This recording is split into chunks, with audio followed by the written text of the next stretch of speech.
In this lesson, you will learn to graph relations, to determine when relations are also functions, and to determine the domain and range of relations. So the first question is, what is a relation? Well, a relation is simply a set of ordered pairs. For example, here we see 4 ordered pairs that are listed. And notice the braces around the side, right here. It shows that we have a set of something. And maybe another way of thinking of a relation is a pair of numbers that are related to each other, or two values that are related. So for example, where would this be used? Maybe like height versus weight. You are relating two values together. You're putting together the height and the weight. Or it could be length versus width if you're dealing with construction. Or maybe hours and pay dealing with finance. You're relating those two values, the number of hours and the amount of pay. Or maybe the study time and the grades. You have the number of hours or minutes that you study, and the grades would be another set of numbers. Or it could be the wind and height of waves. There is a relationship between each of these set of numbers. And maybe the height of the wave and the surfing speed. Okay, so there's different ways that these can be applied. These are just a few of the basically countless examples. Now, a few definitions to know as we get into this lesson. First off is domain. Domain is the set of all your values for x. And the range is all the values for y. And we'll come back to this a little later in the lesson. But the next part is we need to know how to represent a relation. There are 4 ways to represent a relation that we will now discuss. We have ordered pairs, mapping diagram, graphing, and a table. Now, ordered pairs, we already showed an example of that. So here we have a list of ordered pairs. Now, another way to represent this would be with what is called a mapping diagram. What we do is we take from the ordered pairs all the x values. So we see here the 1, 1, 2, 2, 3, and 3. Those are your x values. We're going to put those inside of a circle on the left side. So over here would be your x values. We have a 1, 2, and 3. And on the right side is all your y values. So we see we have a 0, we have a 2, 1, 3, 2, and 4. So we write down each of the numbers that are shown. And we write them in order. So we have a 0, and then a 1 is over here. And then we have a 2, 3, and 4. And if there's repeat numbers, there's no need to write the numbers multiple times. We're just going to show 1 for each number that is represented. And then from here, what we do is we draw a line connecting the x to the y value. So this first order pair that we have, the 1 is paired with the 0. So over here in the mapping diagram, I'm going to draw a line from the 1 to the 0. In the next order pair, we have 1 paired up with the 2. So we draw a line from 1 to 2. And the third order pair, we have 2 paired with a 1. Then we have a 2 paired with a 3, 3 paired with a 2, and then a 3 paired with a 4. So we draw a line from each x value to the related y value. We also have a table. So we can write this with a table, as you see right here, where the left column are all your x values, and on the right column are all your y values. So the 1 is paired with the 0, then the 1 is paired with the 2, 2 with the 1, 2 with the 3, 3 with the 2, and 3 with the 4. So all I've done is I've taken the ordered pairs and put them here in the table. And then as far as graphing is concerned, we should all know how to graph by this point. The first point is 1, 0, then we have 1, 2, then we have 2, 1, 2, 3, 3, 2, and 3, 4. So those are 4 different ways that we could represent the same relation. Now the next concept that we need to discuss is how do we know if a relation is a function? And I guess before that, what is a function? Well, a function is a relation in which different ordered pairs have different abscissas. Or maybe another way of putting this that is easier to understand is that each x is paired with only one y value. So here's an example where you have an set of ordered pairs. We have a relation. And I guess first off, let's answer what is the domain and range. Well, domain, remember, is all the x values.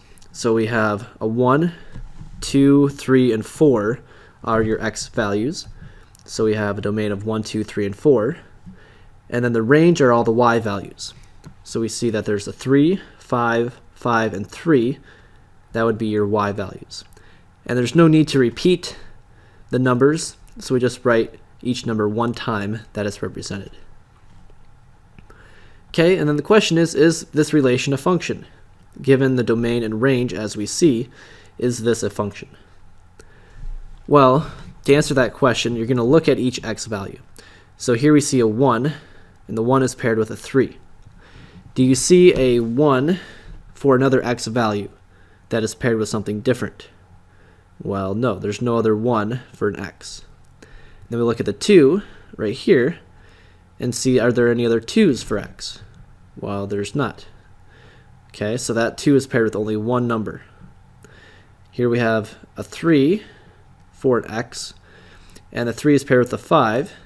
And the question is the 3 paired with anything else? Well, okay, I guess we do see 3 for the y values, but that's not the question. A function is looking at the x values. And do we see any other x values with a 3? Well, no, there's no other x values with a 3. So the 3 is not paired with another y value. It's just paired with a 5. So that 3 is okay, and the 4 is only paired with the 3. So that's good. So therefore, this would be a function, because each x value is paired with only one y value. Now here's another example. First off, answer the question what is the domain and the range? Well, domain are all the x values. So we have a 2, 1, 0, and a 1. Those are your x values. So 2, 0, 1, 1. You don't need to repeat the numbers, and it's best to put them in order from smallest to greatest. So we'll start with the 0, then the 1, then the 2. And the range are your y values. So you have 1, 2, 3, and 4 when you place them in order. Okay, so we have the domain and range. And the question we really want to know is this relation a function? So we look and see at all the x values. We have a 2, 1, 0, and 1. Are any of these x values repeated? Well, yes, the 1 here and over here. So notice the 1 is paired with a 3, and the 1 is also paired with a 1. So therefore, this would not be a function because that x value is paired with more than one number. So therefore, it is not a function. Let's try another one. Here we have negative 1, 0, 1, 0, 0, negative 1, and negative 1, 1. And we look at all the x values. So here we have negative 1, 1, 0, negative 1. So those x values would be your domain. It's negative 1, 0, and 1. And then your other values, the y values, would be the range. So we have 0, 0, negative 1, and 1. Placed in order would be negative 1, 0, and 1. Now the question is this a function or not? Well, are there any repeated x values? Well, yes, here we have a negative 1, and here we have a negative 1. And notice that it is paired with two different numbers. Negative 1 right here is paired with a 0. Negative 1 over here is paired with a 1. So because it is paired with more than one y value, this would not be a function. Let's try another one. Here we have 4, 1, 3, 2, 2, 3, and 1, 4. Are there any repeat x values? Well, there are not. The x values are 4, 3, 2, and 1. That would be your domain. The range would be the 1, 2, 3, and 4. And by the way, the domain is probably best to put these in order. So you have 1, then 2, then 3, then 4. And your range is also 1, 2, 3, 4. And the question is, are there any repeat x values? Well, no. There's only 1, 4, 1, 3, 1, 2, and 1, 1 for your x values. So therefore, this would be a function. Now, we know how to do with ordered pairs. The question is, can we do this also with a mapping or with some other representation of a relation? So looking at a mapping, same question. Is this a function or not? Well, over here are your x values. Over here are the y values. So the question is, do we have any x values that are paired with multiple y values? Well, look at the 1. The 1 is paired with a 0 and with a 2. So already we see that this would not be a function because that 1 is paired with multiple numbers. Over here, we see is every x value paired with only one y value? Well, the 1 is only paired with a 0, the 2 is only paired with a 2, the 3 is only paired with a 1, so therefore, yes, this would be a function. Here's the third one, where we now have the 1 paired with the 1, 2 with the 2, and the 3 with the 1. So we see for every x value, is that paired with only one y value? Well, the 1 is paired with only one number, the 2 is paired with only one number, and the 3 is paired with only one number. So therefore, this would be a function. Now sometimes people get confused on this one because we see the two arrows going to the same y value, but that is okay because a function, by definition, is concerned with the x's paired with only one y value. So it does not discuss or does not determined by y value being paired with multiple x values. So this would be a function. Now the question now is going to be, how do we do this with a graph? And we can determine this by what we call the vertical line test.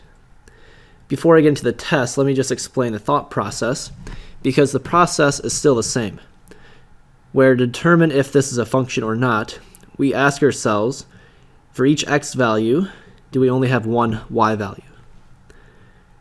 Well, to do that, we can draw what's called a vertical line and perform the vertical line test.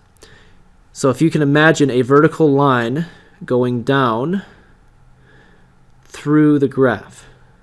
So not the straightest line, but you get the idea. Now we want to see, does this line only hit one point at a time? Well, here it hits only 1 point. Okay, so that's good so far. That means so far it would be a function. But it needs to pass for every point on the graph. So if we draw another vertical line here, this one line only hits 1 point. So that's still good. Now what if we draw a line through this point? Now notice here, this line is hitting a point there and the point here. It is hitting more than 1 point. So therefore, this would fail the vertical line test, and therefore it is not a function because it is hitting more than 1 point when you draw a vertical line. So here's another example. Using the vertical line test, we need to determine, is this a function or not? So if we draw a vertical line here, it's only hitting 1 point, so that's good. Vertical line here is only hitting 1 point, so that's good. Here's only 1 point. Here would only be 1 point. This one is only, wow, that was bad. That one's only 1 point, and then here is only 1 point as well. So because of that, this would pass the vertical line test, because for every vertical line that we draw, it only hits 1 point at a time. So therefore, it is a function.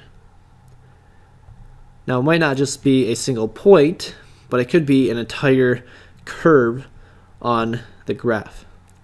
But still the same concept. Is a circle a function or not? Well, I'm going to draw a vertical line at every point through the graph and determine, does it only hit one point at a time? Well, notice we see already it's hitting right here and right here at the same time.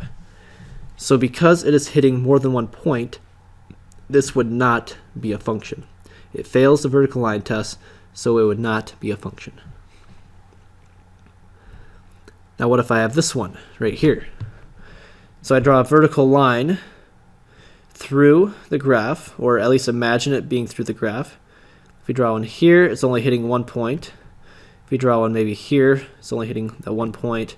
If we draw one over here, it's only hitting one point. Over here, only one point. It doesn't matter where I draw the line, it's only hitting one point at a time. So therefore, this would pass the vertical line test, and therefore it would be a function. Now if you were to rotate the graph a little bit, here if we were to draw a vertical line, notice it's hitting more than one point. It's hitting right here and right here. So therefore it fails the vertical line test, and therefore it is not a function.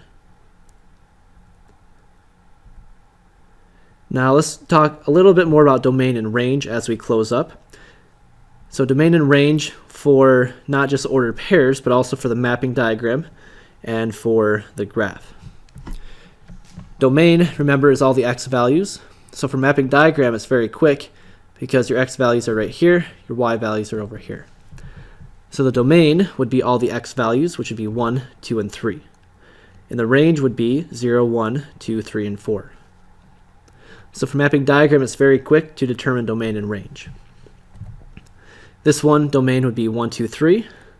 The range would be the 0, 1, 2. And for this one, domain would be the 1, 2, 3, and the range would be the 1 and the 2. So those ones are pretty quick. And then with a graph. So here we have with points, domain are your x values. So notice, if we start at this first ordered pair, this first point, the x value would be -1, -2, -3. So the domain here would be a -3. Do that for all these points, and then this one's -1 for this point. These 2 points, your x value would be 2. Here is over 3, 4, 5. And then this one would be over 8. So your domain would be the collection of all those x values, -3, -1, 2, 5, and 8. And the range is how high up and down does it go. Those are the y values. So the y value for this point would be -1 because it's down 1. This would be up 2, this would be up 2, this would be up, 3, 4, 5, down 1, up 2. So we have -1, multiple 2's, and then we have a 5. And there's no need to repeat those multiple 2's or the 2 -1's. Just write the number one time. And then lastly, how do we determine the domain and range for a graph like this? Well, still the same concept, where domain are all the x values. So what are the x values? Well, x on a graph is going to be the left and right component. So how far does it go left and right? Well, it's going to go -1, 2, 3, 4, 5. It's going to go over to -6. And then how far to the right does it go? It's going to go 1, 2, 3, 4, 5, 6. So it's going to go between -6 and 6. So anywhere in between would be all your x values, because there's a point on the circle for every x value. If you go over -5, there's a point. If you go over -4.5, there's a point right up here for that. So for every value in between -6 and 6, we have an x value. That would be your domain. So domain is between -6 and 6. How do we write that? Well, we can use inequalities to show that, where we can have x literally in between the -6 and the 6. Remember how you'd read this? This is -6 is less than or equal to x, which is less than or equal to 6. So this would be the same thing as saying x is between -6 and 6. And if you forget how to do that, you can take a look at one of the previous lessons that explains how to interpret those type of inequalities. And the range is your y values. How high up does it go? So it goes all the way up to 1, 2, 3, 4, 5, 6, 7. It goes up to 7 right there. And then it goes down to 1, 2, 3, 4, 5, negative 5. So the range goes all the way from negative 5 all the way to 7. That is your y values. So how do we write that? Well, the same way we did for the domain. Y goes all the way between negative 5 and 7. So we could write that quickly as negative 5 less than or equal to y is less than or equal to 7.